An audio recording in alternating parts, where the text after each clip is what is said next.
North south বিশ্ববিদ্যালয়ের একটা ছেলে কোরআন শরীফ অবমাননা করছে।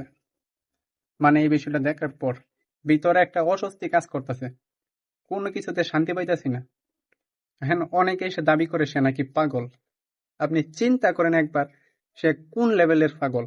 সে মুসলমানদের ধর্মীয় গ্রন্থ কোরআন শরীফ চিনে, এটার অবমান করে, কিন্তু অন্য কোনো ধর্মীয় গ্রন্থ চিনে না। সে পাগল হইয়া নর্থ সাউথের মতো একটা ভার্সিটিতে পড়ে, সেখানে কিভাবে চান্স পাইল? এখন আপনি মানবেন সে পাগল? কোনো পাগলে মানবে সে পাগল? তার কারণ কি? বাংলাদেশে অতীতে এমন অনেক ঘটনা ঘটছে, বর্তমানেও ঘটতেছে। তার একটাই কারণ, সঠিক বিচার হই না।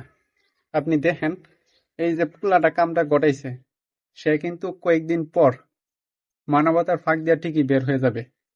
তাই যতদিন পর্যন্ত তাদেরকে সঠিকভাবে বিচার করা না হবে, যাতে দ্বিতীয়বার কেউ এইসব ঘটনা ঘটার সময় চিন্তা করে যে তার এই পরিণতি হয়েছিল,